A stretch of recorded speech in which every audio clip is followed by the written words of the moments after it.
So thanks, Max, and good morning, everyone. Can you see my screen, the Vula course basic screen, Max? Yes, we can. Did you get that? We can see it. Thank you. I can see it. Thank you. Thank you so much. So everyone, good morning again on this cold winter's day. This is the Vula course site basic session, and my name's Des, and I'm from the Learning Technologies team in SALT. And over in the chat over here, you'll find my colleague Aaron, and he'll be answering your questions in the chat as we go along, and then he'll highlight some questions which we can all learn from at the very end.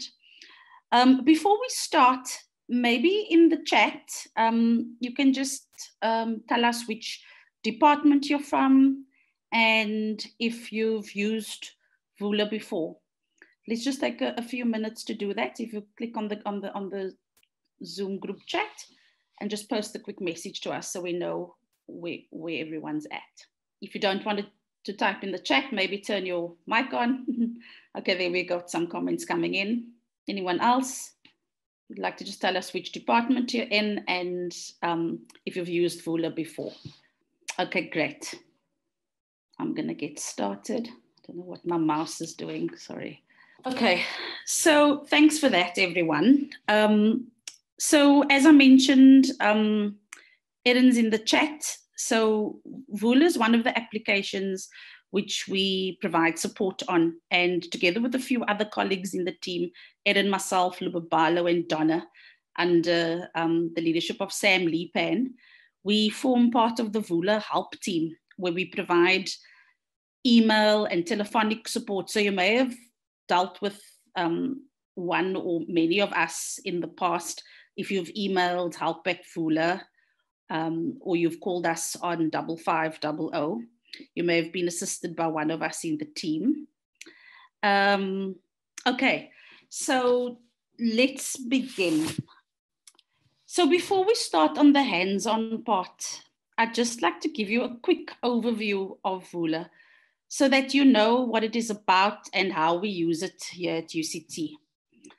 So Vula, as you may know, it's UCT's official online learning management system, and you access it by typing vula.uct.ac.za in your browser. So Vula is accessible across many devices via your computer, your laptop, your MacBook, mobile devices such as your cell phone or your tablet as well. We don't have an app, but if you want to access Vula from your mobile device, you just type in this email address in your mobile browser and you'll be able to access Vula.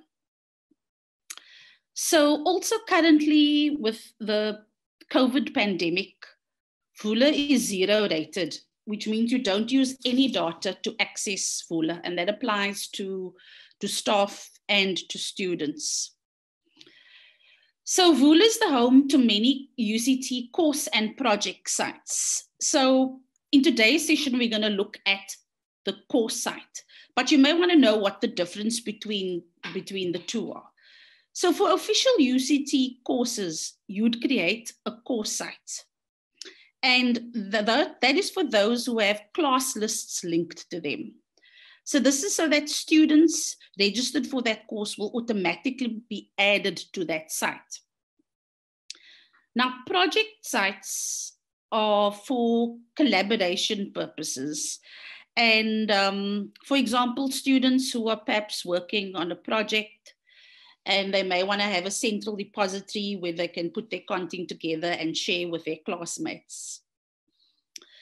So in terms of who can create what, so staff can create course and project sites, all right? Students can only create project sites, and the same applies to staff with T accounts. They can only do project sites. If you have a guest user, so someone who's not a UCT staff member or student, maybe they're an outside lecturer, a visitor, they'll be set up on Vula as a guest user. They can't create any sites. So if you have a guest user, perhaps that's teaching on a course, the course administrator will have to create the site on their behalf and then make them the site owner, or if they're a lecturer, give them access. And the same applies to teaching assistants. Okay, so let's just do a quick overview of logging into Vula. We're going to cross over to the browser. We're going to log into Vula and do the demo from there.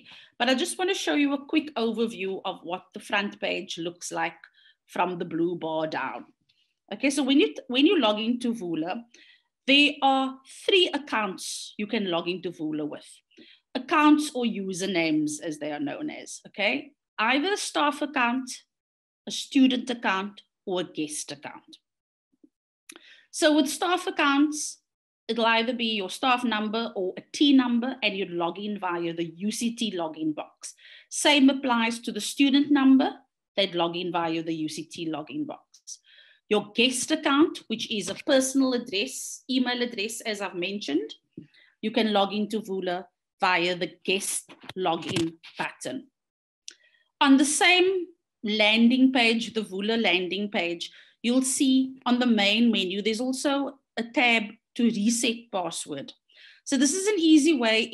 If your guest has a problem logging in, they can reset their password here. They enter their email address and the request password change. It's a very simple process. If staff or students have problems with their password, it's a little bit trickier. They've got to reset their password via the usual password self-service. And if they have any problems whatsoever, they need to redirect their inquiry to ICTS, who will be able to assist them. Because you log into Vula with the same username and password that you log into all your other UCT devices. Okay, now we're going to just take a quick look at some of Vula's functionality. Now, this graphic shows some of the common tools used in Vula. So to communicate with students, we'd say you should use the announcements tool. To assess students, assignments and tests and quizzes are used. This one is being used extensively at the moment for the examinations.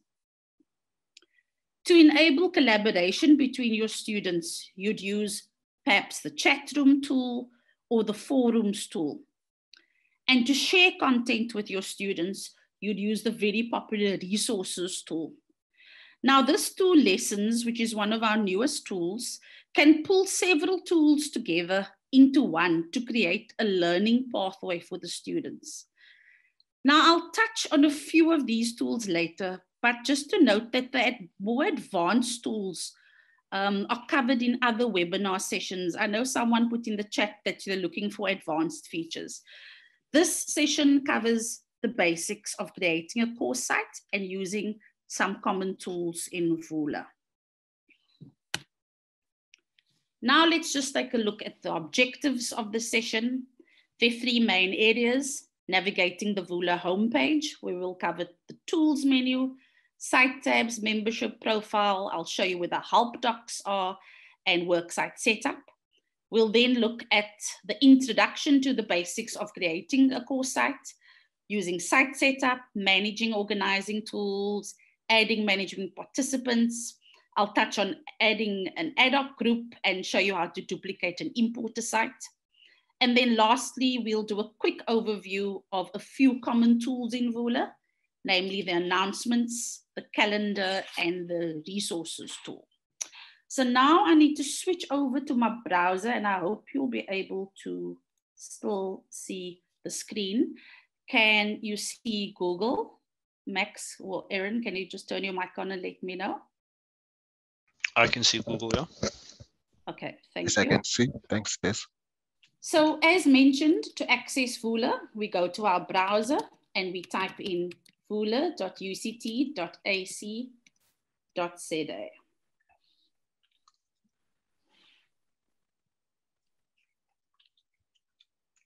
Can we turn all mics off, please? Thanks. So here you're presented with the Vula splash page, okay?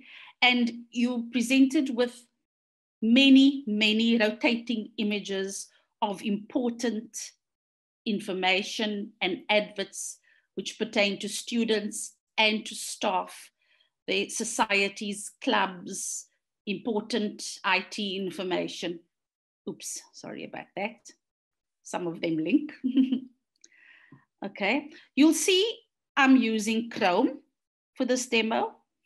Now, Vula supports all browsers. However, the most common browsers to note that we use are Firefox, Chrome, and of course, Internet Explorer's Edge. So now we're going to log in. So this is the screen that I showed you on the slide a few minutes ago, which has the toolbar on the left to reset password and the options for guest login or UCT login. So I'm a UCT staff member. I'm going to log in with my UCT login. My staff number is already there with my password, and I'm going to say sign in. Right. So I'm in. Let's take a quick look at the Vula homepage. So the first thing you see when you log in is the Vula homepage, and it says home on the left-hand side with a tools menu. On the top, you'll see some sites which are favorited. So at the top here, you can favorite at least 15 sites. You see, I've kept it slim, and I've only favorited 3 of my sites because I don't like it to be too clunky. So how do you do this? So you can go to your sites widget on the top right-hand corner, and this shows you all the sites you have access to on Vula. You can decide at this point if you want to remove a favorite or if you want to add one. You can also use the filter sites field. Let's search for WooClap. I want to be part of that tab. The minute you click outside of this window, the reload button appears. If you click reload, there we go. It's automatically updated our favorites. If, for example, I made a mistake and I don't want this one favorited, I can click on it, refresh my screen, and it will disappear immediately. If you want to see all your sites in one go, you click on membership, right? And you can also find some open sites, some open joinable sites that you may want to join in this membership tool. You can have a look. You'll see there's over 2,000 items of joinable sites. So you may find a society or group that you want to join, and you just click here. Now the profile tool, this is where you'll update your photo. You see I haven't put my photo there. And you can also edit your information. So if I click on edit my profile, I can perhaps add my job description in there, and you'll see my name, my surname, and my email. I can change these, but students aren't able to change these. Okay, once we've made the changes, we hit save.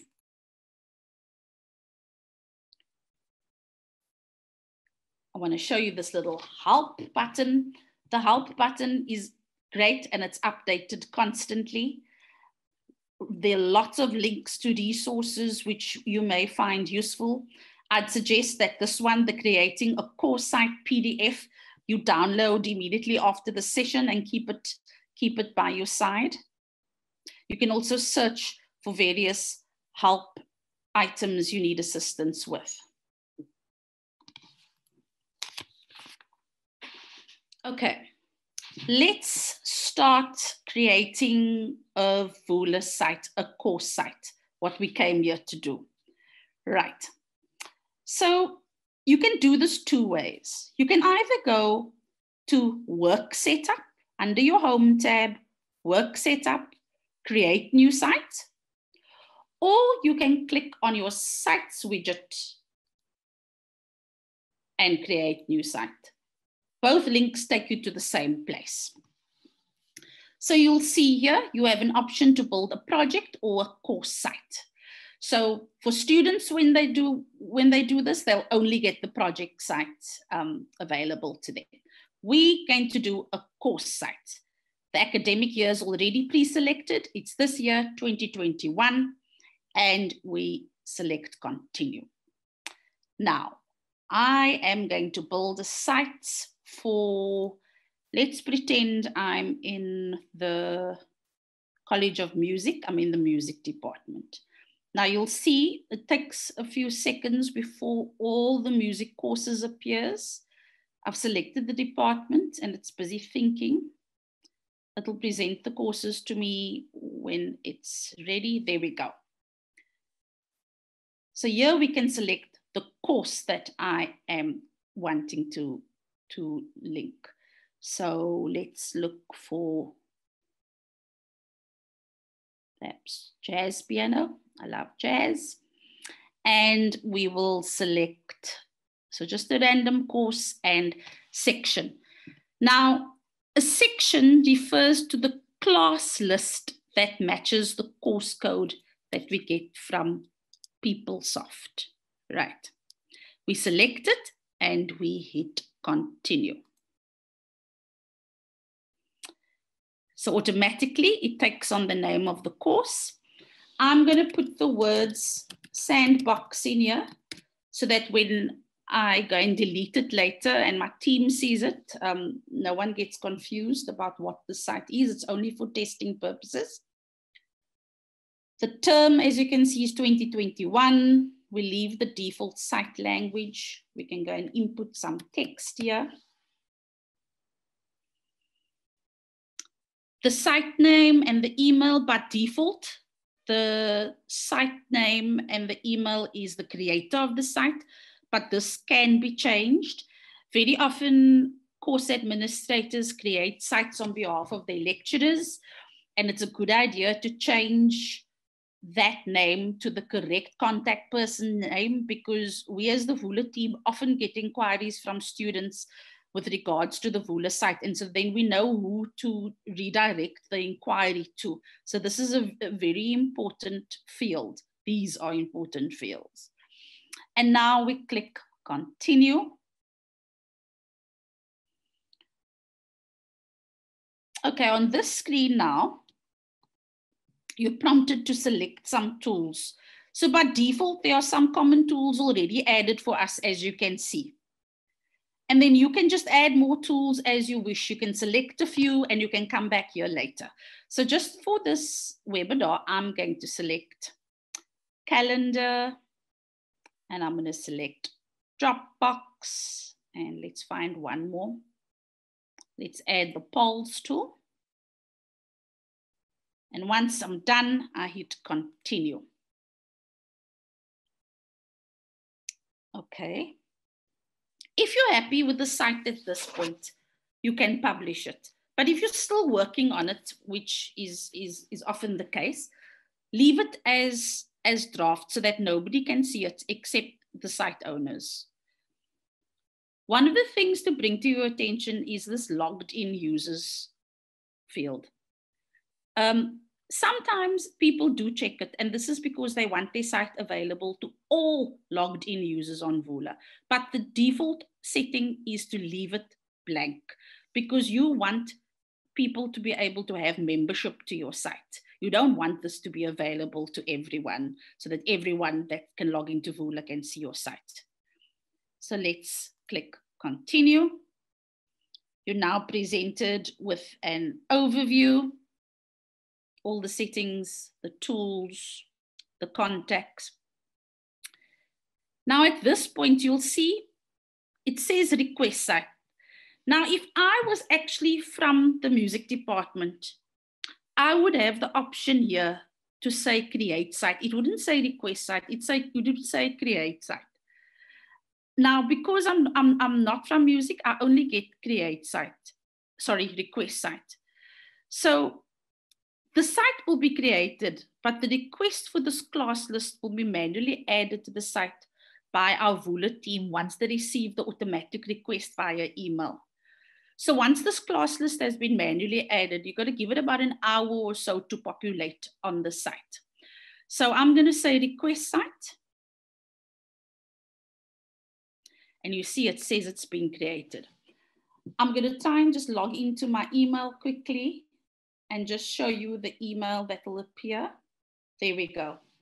If you can see that, it shows site request from me for this site and linking this course. So my team will manually link this course code and let me know once it's done. I'll assign this to myself so as to avoid confusion. Okay, so now we are in our site. We are in our newly created site. So let me take you through some of the tools. One of the main tools you'll use, you'll spend a lot of time here, is your site setup tool. If you click on site setup, you'll see everything that we've just done. We've linked the class list. You see it's requested still. The contact details, the date it was created, etc., who it was modified by. Okay. If we click on edit site information, you may want to change the title, for example. You may want to add some more text, perhaps change the contact name. You click continue, it will check with you if those are the changes you're wanting to make, and you just say finish. Let's click on the next one, which is manage tools. Now you had a little glimpse of this upon setup. So this is where you would now add any extra tools. So let's see what other tool I can perhaps add. Let me add the forums tool and click continue. It confirms what I'm wanting to add. Finish. The minute I've added a new tool, it appears immediately on the navigation bar on the left. Now, organize tool is quite a nifty little feature. This is where you can rearrange your tools, order them, reorder them. You can also rename them. So if you click on this little star on the right-hand side and click on edit tool title, you can change the name. There we go. You see it hasn't appeared here yet because we haven't hit save. Also, this on the little wheel on the right-hand side, we can choose to make a tool invisible to students. Maybe we're not ready to launch that tool yet. So we make it invisible. There's the little eye with a strike through, shows it's invisible. It's now hidden from normal user view. To change it back, you'd go there and you'd say make tool visible to students. But for now, we're going to leave it invisible and let's click save. So there we go. The drop box is hidden. You see the little eye there. And my chat room has been renamed. Now let's go over to add participants. So as mentioned earlier, we have our UCT users and we have our non-official participants, which is our guest users. So although it says UCT email addresses here, we suggest that you use staff or student numbers and not email addresses, as often we find people customize their email addresses and it can be a little bit problematic. So thanks to Erin's staff number. Thanks, Erin. I'm just popping that in. I'm going to add Erin to the site. And I'm going to add 2 guest accounts of mine. I'm going to add my Gmail. And beneath it, I'm going to add my iCloud account, just for testing purposes. Okay, continue. And I'm going to add them all as students to the site. Erin, there's Gmail, there's iCloud. Continue. At this point, I can choose to notify the users that the site is available or not to. I'm going to leave it as not to because the site isn't available yet. I'm still busy setting it up. So I say continue. It checks the name, the ID, the role, and the active. Finish. Immediately after adding, it pops us over to the Manage Participants tab right next door. Now this tab lists all your site participants who you've added manually, as you can see. This is also where your registered students will display. So once the site request is processed by our team, this is where the site request, where the registered students will display via their course code. We usually say give it about an hour before it appears once the course code has been linked. To remove a student manually, you click on the right and you say update participants. It will remove that participant. You can do a few of them at a time as well. Also, you can change a role. So for example, I don't want Aaron to be a student. I want to change him to support staff on the site. Click update participants. Aaron is now support staff. So I'd just like to explain the active, inactive status over here in this column. Now, active status is the student has access to the site once the site is published, like these users do. Inactive, an example of when you'll use inactive is, say, for example, your student has perhaps deregistered for a course, but his name is still on the PeopleSoft list. So you, however, don't want him to see any communication or content on the site. So when we have class lists linked, you can't go and delete a student. They will automatically be removed once they've deregistered. But in the interim, you may want to go here and make the student inactive so that he'll remain a site member, but he won't actually see the site. Now let's go over to ad hoc groups. So we think you should consider using ad hoc groups on your site. They're very useful for tools such as announcements, assignments, and tests and quizzes as well, if you're just wanting to allow a certain group to perform a certain function. So I'm going to just create a test group quickly to show you how to do this. You click Create New Group, and I'm going to make a group 1. And I'm going to put my Gmail. I'm going to select it and click the arrow. And I'm going to make Aaron also a member of my group. And once I'm done, I say Add New Group. I'm going to create another group. And I'm going to make my iCloud the only lonely member in that group. So as an overview, group title, the size of the group, the members, and this is where we can remove or we can go back in and edit. Okay, 2 very useful tabs as well I just want to touch on is the duplicate site and import from site tool. Now, duplicate site, perhaps you taught a course last year and you want to use it again this year.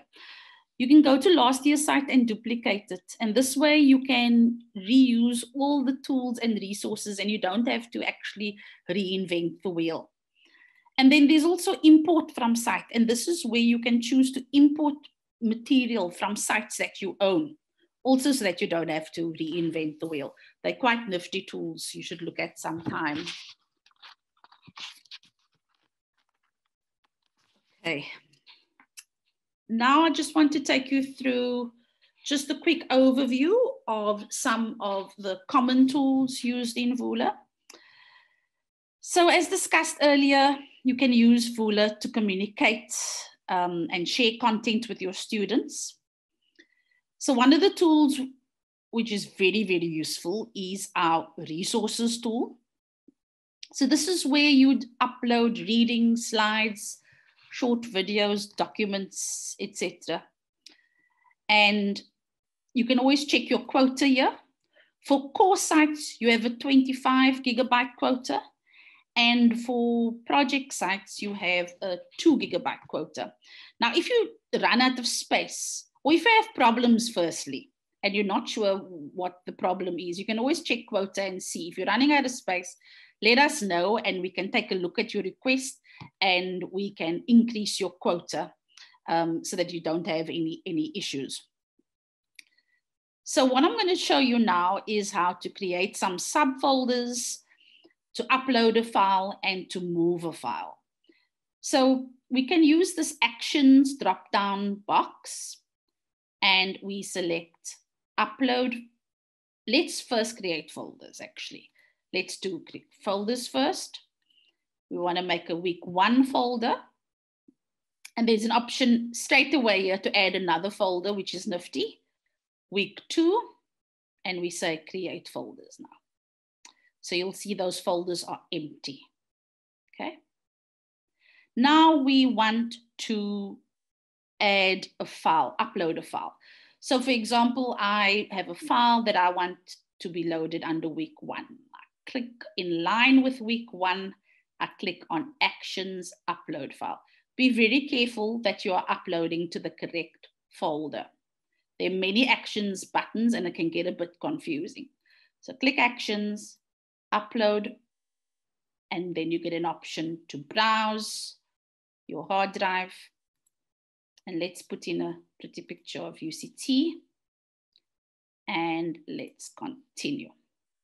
So the minute that folder has content in it, it changes color. You see that's an empty one and that's a full one. Now I've realized that I've actually made a mistake.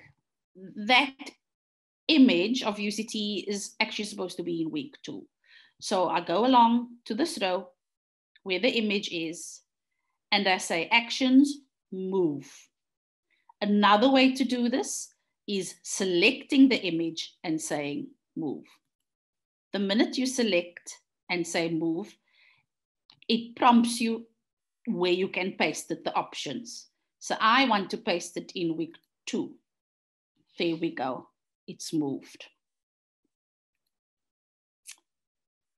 Now let's take a look at the announcements tool. So very often, obviously it's a course site, you want to send out course announcements to your students. So let's do a quick test announcement about Tuesday's test. And we can add some text here and we can add some more text. And using this rich text editor, you can do things like bold, italic, you can change the color. Also in a rich text editor, you can do things like add a link. So let's remove that. And there's a hyperlink tool. So in my announcement, I'm sending all this blurb to the students. Okay. And now we have the option only members of the site, or you may want to display it to selected groups only. So if we click this, you'll see our groups here. I'm not sure why it's not aligning properly. That's something we need to look at. But you'll see group 1 and group 2. You can select a group and your announcement will just go to that group only. For now, we're going to say all members of the site. Okay. You can also choose to specify dates. So you can choose when the announcement will be displayed.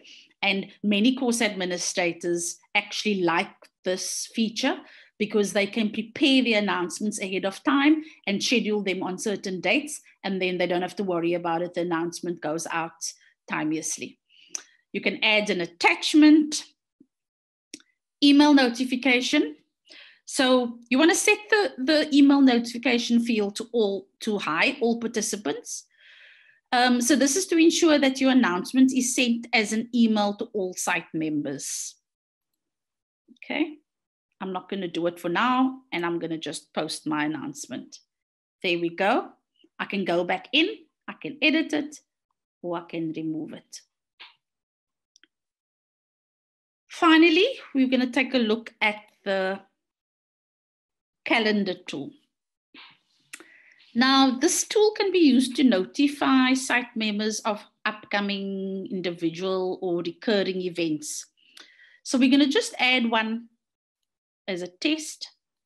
Let's call it Tuesday lunch. And we're going to change the time there to a start time. We're going to have a late lunch. And we're going to make it a lovely long lunch from 2 till 4. Okay, and the same with announcements. You can display to the site or to the groups that are set up for Erin and my Gmail and my iCloud. Let's say the frequency, we want this to be a weekly event. And we want it to end never. We want to have lunch every Tuesday going forward. And we hit save.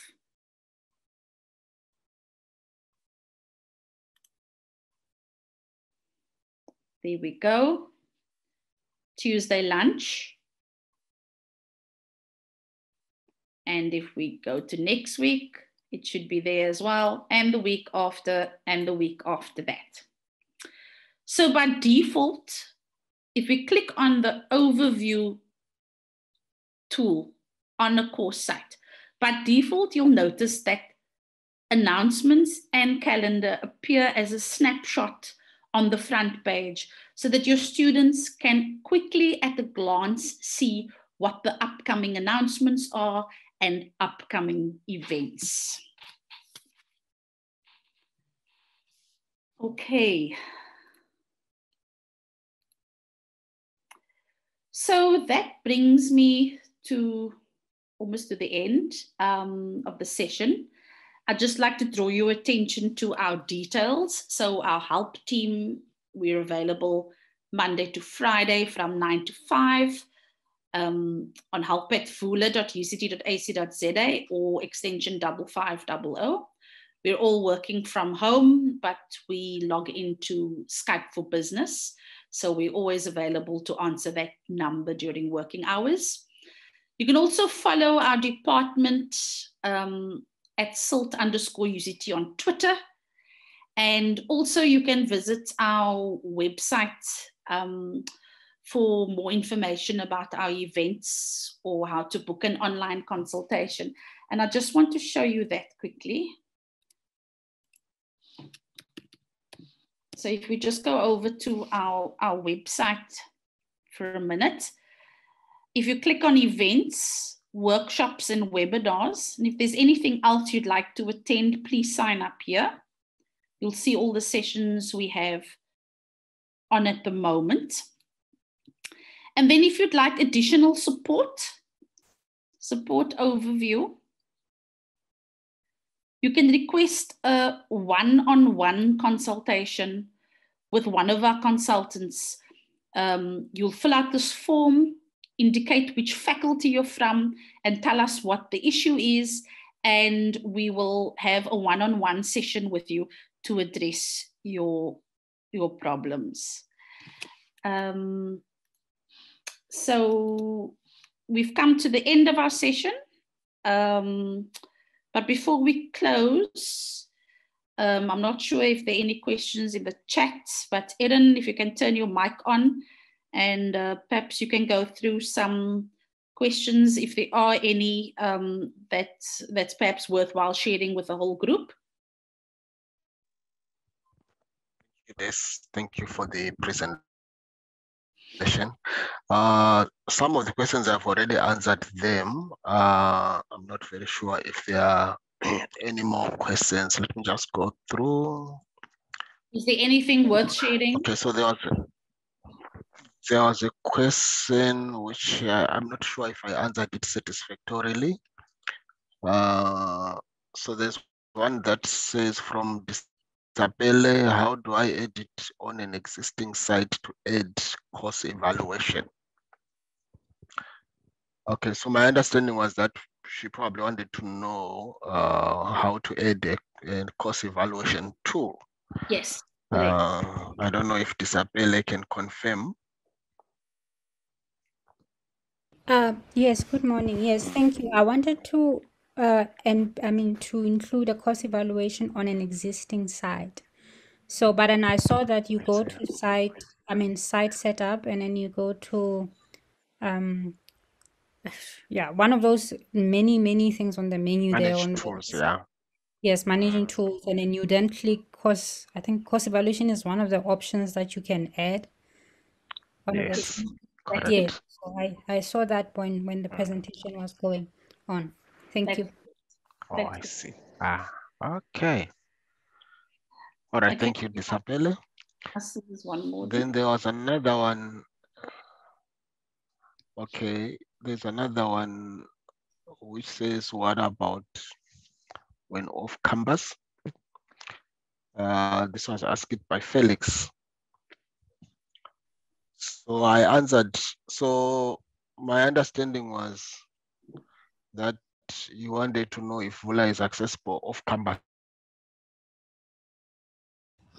Yes. I'm not very sure whether this is exactly what Felix means. Hi, Felix. Hi. So if you're working from home, do you still go through UCT login and not guest login? If you are UCT Sorry, come on. Oh, member, yeah. Sorry, Aaron. If you are Yes, UCT staff member, Felix, you'll still be logging in from home with your UCT staff account. Oh, okay.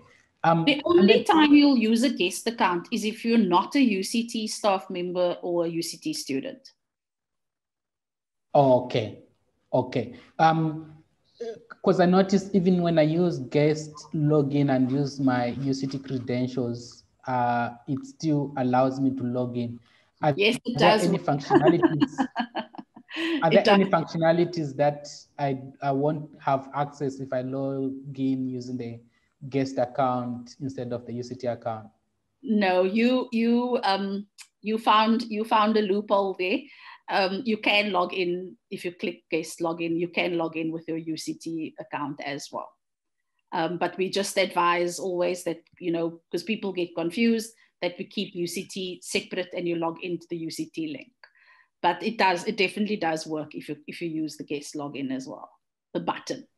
Okay, thank you so much. Is there a scheduled advanced course on the course setup?